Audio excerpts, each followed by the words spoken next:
Praise lord. ప్రభునామమున మీ అందరికీ శుభాభివందనాలు తెలియజేస్తున్నాను.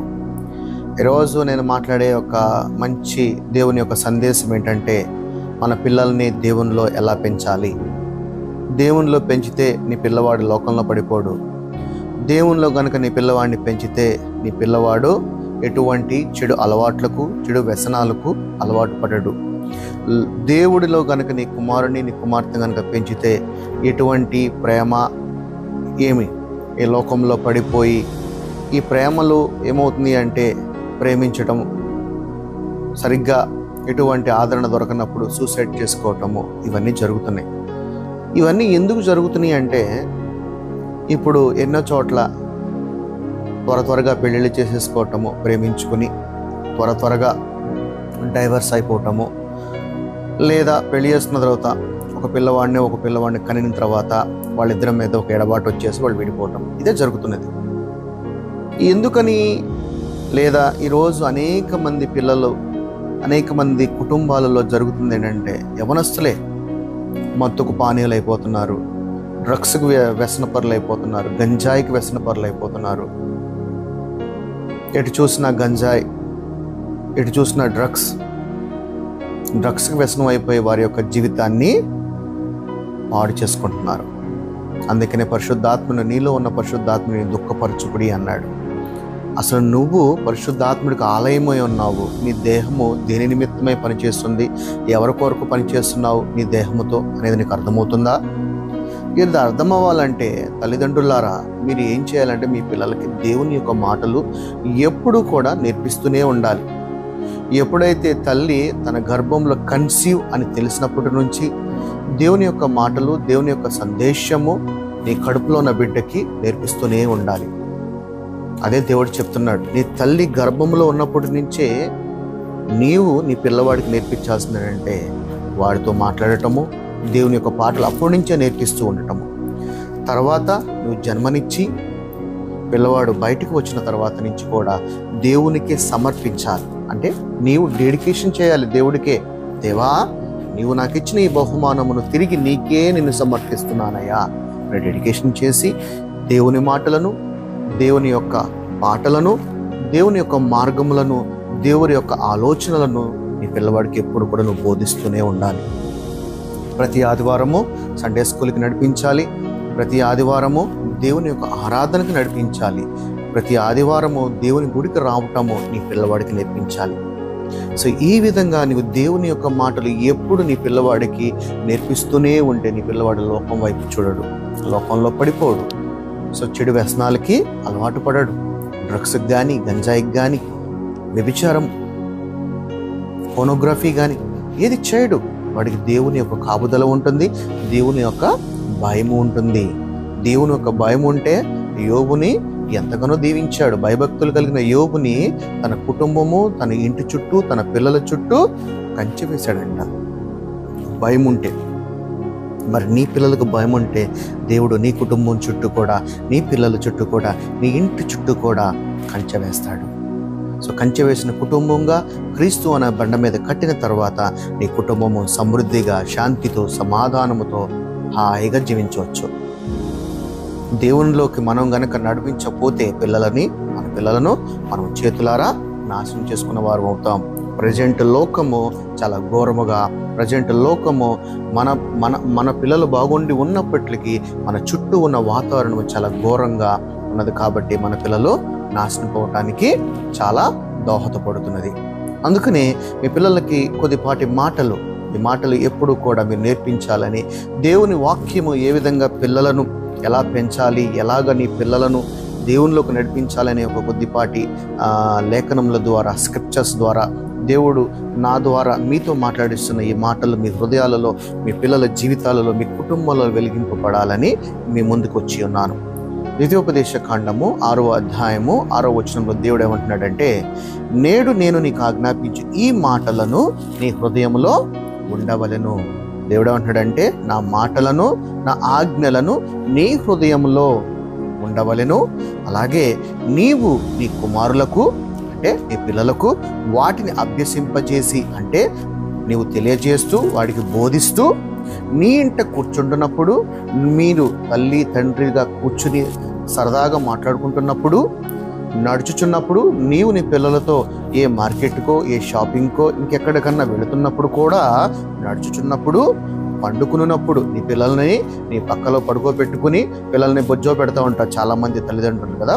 వాళ్ళకు కూడా అప్పుడు నుంచే, ఆ చిన్ననాటి సమయం నుంచే పండుకున్నప్పుడు, లేచినప్పుడు లేవటమే దేవునికి స్తోత్రము చెప్పటము, దేవునికి వందనాలు చెప్పటము నేర్పించటము, వాటిని గూర్చి అంటే పండుకున్నప్పుడు లేచినప్పుడు వాటిని గూర్చి మాట్లాడవాలను.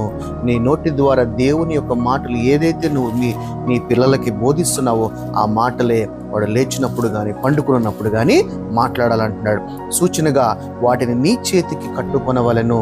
అంటే ఎట్లాగంటే ఒక బంధముగా, ఒక మాసిక బంధములుగా కట్టేసుకోవాలంట ఆయన ఆజ్ఞలను. అవి నీ కన్నుల నడుమ బాసికము వలె ఉండును.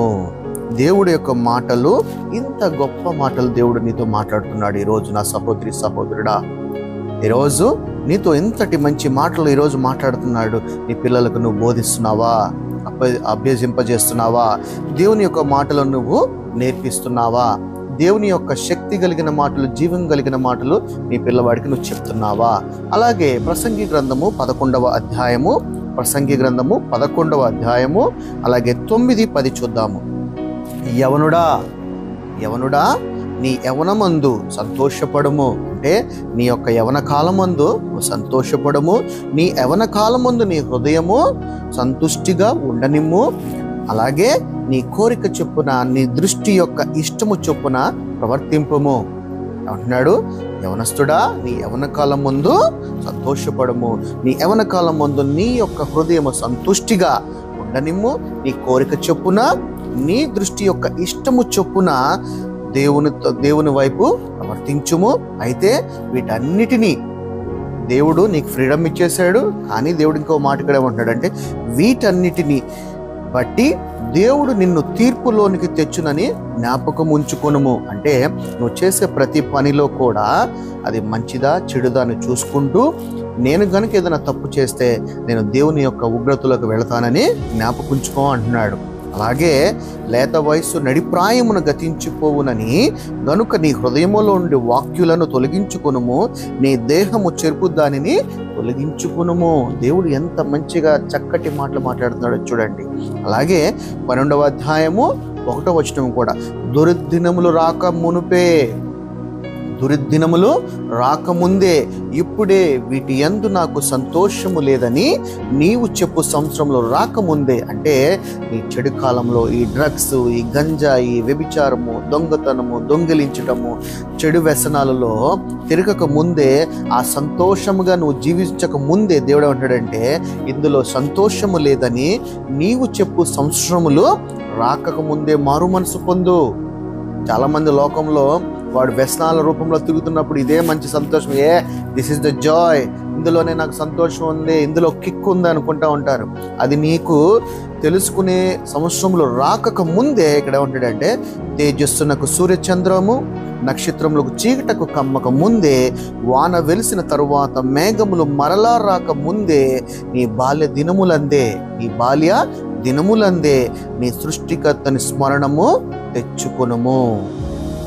అంటే నీ సృష్టికర్తను స్మరణము, నీ తండ్రి నీ కొరకు, అందుకనే నీ తల్లి గర్భంలో పడక మునిపే నువ్వు నాకు తెలుసు అన్నాడు తండ్రి నిన్ను. సో అందుకనే ఈ సృష్టికర్తని, నన్ను సృష్టించిన వాడు నాకు ఇష్టము లేదు ఇవన్నీ నేను చేసే పనులన్నీ కూడా అని నువ్వు ఎప్పుడూ కూడా నీలో నువ్వు స్మరణం చేసుకుంటూ, నేను ఈ లోకంలోకి వెళ్ళను, ఈ లోకం వైపు చూడనని దేవుని యొక్క ఆత్మగా, బలము కలిగిన వాడిగా, జ్ఞానము కలిగిన వాడిగా, ఆయన యొక్క ఆత్మగా జీవించాలి మనము. దేవుడు వాక్యంతో మాట్లాడుతున్నాడు ఈరోజు. నా సహోదరి, నా సహోదరుడా, నీ పిల్లలతో, నీ పిల్లలకి బోధించు, నీ పిల్లలకి చెప్పు. అలాగే 1 తిమోతి ఇక్కడ కూడా కొన్ని మంచి మాటలు చెప్తున్నాడు. 1 తిమోతి 4వ అధ్యాయము 12వ వచనం కూడా చూద్దాము. నీ యవనమును బట్టి ఎవడు నిన్ను తృణీకరింపనీయకము. నీ యవనమును బట్టి ఎవడునూ నిన్ను తృణీకరింపనీయకము గాని మాటలోను, ప్రవర్తలోను, ప్రేమలోను, విశ్వాసములోను, పవిత్రతలోను విశ్వాసులకు మాదిరిగా ఉండుము. మన ప్రవర్తన ఎలా ఉండాలంట? ప్రేమలోను కానీ, ప్రవర్తనలో కానీ, విశ్వాసములో కానీ విశ్వాస మూలముగా ఉండాలంట. యవనస్తుడా, ఈరోజు దేవుడు నీతో ఎలా మాట్లాడుతున్నాడో చూడు. దేవుడు నీకు చెప్తున్న మాటలు మీరు అభ్యసింపచేసి నీ జీవితంలో వీటిని అనుసరించే విధంగా నీ ప్రవర్తన మార్చుకుని దేవుడికి ఇష్టుడుగా, దేవుని కుమారుడుగా, దేవుని వారసుడుగా నువ్వు జీవించాలి. నీ తల్లిదండ్రులను దుఃఖపరచకుండా నీ తల్లిదండ్రులను గౌరవించాలి యవనస్తుడా. ఎందుకంటే నీ తల్లిదండ్రులను గౌరవించకపోతే నీవు దీర్ఘాయుష్మంతుడు అవ్వలేవు. దేవుడు ఏమంటాడంటే, నీవు కనుక నీ తల్లిదండ్రులు కనుక నీవు హానర్ చేయగలిగితే దేవుడు ఏమంటాడంటే నువ్వు దీర్ఘాయుష్మంతుడివి అంటున్నాడు. ఓకేనా? అలాగే నేను వచ్చే వరకు చదువుట యందును, హెచ్చరించుట యందును, బోధించుట యందును జాగ్రత్తగా ఉండుము. సో నీ జీవితమును ఎలా ఉంచుకోవాలి? జాగ్రత్తగా ఉండాలి. జాగ్రత్తగా ఉంటే నీ జీవితము దేవుని యొక్క మార్గములో దేవుని యొక్క కృపను బట్టి సంతోషంగా జీవించగలుగుతావు నా సహోదరి, నా సహోదరుడా. అలాగే మీకా గ్రంథములో ఒక మంచి మాట చెప్తున్నాడు, అది కూడా చూద్దాము. మీకా 6వ అధ్యాయము 8వ వచనము. ఇక్కడ ఏమంటున్నాడు? మనుష్యుడా, ఏది ఉత్తమమో అది నీకు తెలియజేయబడి ఉన్నది. న్యాయముగా నడుచుకునుటయు, కనికరమును ప్రేమించుటయు, దీన మనస్సు కలిగిన నీ దేవుని ఎదుట ప్రవర్తించము. ఇంతే కదా యెహోవా నిన్ను అడుగుచున్నది. నిన్ను నీ దగ్గర నుంచి ఏదన్నా అడుగుతున్నాడంటే ఏంటి? నీ హృదయమే, నీ పూర్ణాత్మయే, నీ పూర్ణ హృదయమే, నీ మనస్సే, నీ హృదయమే, నీ దీన మనస్సు కలిగిన హృదయమే ఆయన గురించి అడిగేది ఏదన్నా ఉంటే అదే. ఎందుకంటే నువ్వు ఏది కూడా ఇవ్వలేవు నా సహోదరుడా, నా సహోదరి. ఎందుకనంటే ఏది ఇచ్చినా దేవుడిచ్చినదే. దేవుడిచ్చినది దేవుడికి ఇవ్వటం ఏంటి? అందుకనే నీ మనస్సునిచ్చే, నీ హృదయమునిచ్చే, నీ పూర్ణ హృదయమునిచ్చే, మంచి మనసు కలిగిన హృదయముగా, దేవుని యొక్క ఆత్మగా, దేవుని బట్టి నీవు దేవుని ద్వారా రక్షింపబడిన ఆత్మగా, ఆయన ద్వారా నూతన సృష్టింపబడిన నూతన ఆత్మగా, ఇక మీదట నుంచి నాలో నేను కాదు జీవించేది, నాలో నా క్రీస్తే, నా యేసయ్య జీవిస్తాడని ఆయన ఒక సాక్షిగా జీవించు నా సహోదరి, నా సహోదరుడా. ఈ లోకంలో ఉన్న రంగుల వైపు చూడం మాకు. అందుకే దేవుడు ఏమంటున్నాడంటే, ఈ లోకంలో ఉన్నవన్నీ కూడా నేను చేసినవి కాదు, అవన్నీ అపవాది సంబంధి అంటున్నాడు. సో అపవాది సంబంధిగా జీవిస్తావా, దేవుని యొక్క వారసుడిగా జీవిస్తావా? మిమ్మల్ని మీరు పరీక్షించుకోండి. అందుకే తల్లిదండ్రులారా, మీరు చెప్పవలసింది ఏంటంటే నీ పిల్లలకు దేవుని యొక్క మాటలను బోధించండి. మీ గర్భంలో మీరు కన్సీవ్ అయినప్పటి నుంచే దేవుని యొక్క మాటలు మీరు వింటూ, దేవుని యొక్క మాటలు మీరు మీ పిల్లలకు నేర్పిస్తూ, దేవుని యొక్క ఆరాధన కలిగిన పాటలు నేర్పిస్తూ, దేవుని యొక్క సన్నిధిలోకి మీ పిల్లలను కనుక నడిపిస్తే మీ పిల్లలు ఏ విధంగా కూడా ఎటువంటి విధంగా కూడా ఎటువంటి అడిక్షన్స్కు కూడా వారు బానిసలు అవ్వకోకుండా దేవుని యొక్క భయం కలిగి, దేవుని యొక్క కాపుదలలో, దేవుని యొక్క కంచెలో వాడు జీవిస్తారు. దేవుని యొక్క కాపుదల ఎప్పుడు ఉన్నట్లయితే ఈ లోకంలో ఎటువంటి చెడు అలవాట్లు అపవాది ఎంత వచ్చి నేను టెంప్టేషన్ చేసినా, అట్రాక్షన్ చేసినా కానీ నీ పిల్లవాడు టెంప్ట్ అవ్వలేడు. ఎందుకంటే వాడిలో దేవుని యొక్క వాక్యము నిక్షిప్తమై ఉన్నది. ఆ వాక్యము వెలుగై ఉన్నది, ఆ వాక్యము శక్తి అయి ఉన్నది, ఆ వాక్యము జ్ఞానమై ఉన్నది, ఆ వాక్యము తెలివి కలిగే ఉన్నది. సో వాడిని ఏ విధంగా కూడా నీ బిడ్డని వాడు ఆవరించలేడు. ఎందుకనంటే ఆ బిడ్డ చుట్టూ దేవుని యొక్క వాక్యము ఆవరించి ఒక కాపుదలగా ఉన్నాడు దేవుడు. అందుకనే నా సహోదరి, నా సహోదరుడా, దేవుడు మాటలు ఎప్పుడు కూడా నీ పిల్లలకు నేర్పించండి. మీ పిల్లవాళ్ళు ఎటువంటి చెడు వ్యసనాలకి అలవాటు పడరు, ఈ లోకంలో పడిపోరు. మంచి చదువులు ఉన్నతముగా చదివి వాళ్ళు ఉన్నతమైన స్థానంలో దేవుని యొక్క కృపను బట్టి వాళ్ళు సెటిల్ అవుతారు. నీ పిల్లవాడు ఒక మంచిగా సెటిల్ అవ్వాలంటే, ఒక మంచి స్థితిలోకి, ఒక ఉన్నతమైన స్థితిలోకి వాడు వెళ్ళాలంటే నువ్వు చెప్పాల్సింది ఒకటే, నువ్వు ఇవ్వాల్సిన ఆస్తులు కాదు. ఎందుకంటే వెర్రిగా ఉండే ఈ చదువును కాదు నువ్వు నేర్పించేది, ముందుగా జ్ఞానము కలిగిన దేవుని మాటలు నేర్పించు. ఈ రోజుల్లో తల్లిదండ్రులు హోంవర్క్ చేయలేదని పిల్లవాడిని గద్దిస్తూ ఉంటారు, కానీ దేవుని యొక్క మాటలు, దేవుని యొక్క గ్రంథము చదివేవారా అని ఎవరు గద్దించరండి. ఆరాధనకు వస్తున్నావారా అని గద్దించరు, సండే స్కూల్కి వెళుతున్నావారా అని గద్దించరు. కానీ మార్కులు రాకపోతే గద్దిస్తారు, చదవకపోతే గద్దిస్తారు, స్కూల్కి వెళ్ళకపోతే గద్దిస్తారు. అదే తల్లిదండ్రులు దేవుని యొక్క మాటల దగ్గరకు వచ్చేప్పటికి ఎందుకు ఆలస్యం చేస్తున్నారు? నీ ఆలస్యం వెనక నీ పిల్లవాడు చెడిపోతున్నాడు. నీ ఆలస్యం వెనక నీ పిల్లవాడి యొక్క జీవితము, వాడి తరములన్నీ కూడా నాశనం అయిపోతున్నాయి. అందుకే నా సహోదరి, నా సహోదరుడా, ఈ వెర్రి కలిగిన ఈ యొక్క చదువుల కన్నా గొప్పది దేవుని యొక్క వాక్యము, దేవుని యొక్క జ్ఞానము. ఓకే, ఎందుకంటే ఈ వాక్యంలో జ్ఞానం ఉన్నది. అందుకనే మీకు చేతులు ఇచ్చి నేను జోడించి చెప్పాల్సింది ఏంటంటే, దేవుని యొక్క మాటలను పిల్లలకు నేర్పించండి. ఆ జ్ఞానం కనుక మీరు ముందుగా నేర్పించి ఉన్నట్లయితే ఈ చదువు అనే జ్ఞానము ఆఫ్టర్ ఆల్, ఈ ఎగ్జామ్స్ ఆఫ్టర్ ఆల్, ఈ ర్యాంక్స్ ఆఫ్టర్ ఆల్, ముందుగా ఆయన నీతిని, ఆయన రాజ్యాన్ని మీ పిల్లలకి మీరు కూడా వెతుకుతూ ఆయన యొక్క వాక్యాన్ని మీ పిల్లలకు నేర్పించి ఉన్నట్లయితే మీ పిల్లల లోకంలో పడిపోకుండా దేవుని యొక్క కృపను బట్టి, దేవుని యొక్క రక్షణను బట్టి మంచిగా ఒక ఉన్నతమైన స్థానంలో ప్రభు కృపను బట్టి మీ పిల్లలు స్థిరపడతారు. ఈ మాటలు మీ పిల్లలకి, మీకు, మీ హృదయాలలో, మీ కుటుంబాలలో వెలిగించాలని మనస్ఫూర్తిగా దేవుని యొక్క ఒక సువార్థికుడిగా ఈ మాటలు మీకు చెప్తున్నాను. ఈ మాటల ద్వారా మీ హృదయాలలో, మీ జీవితాలలో ఈ యొక్క వాక్యమును బట్టి వెలిగింపబడును గాక. మీ అందరికీ వందనములు. Praise Lord. Thank you.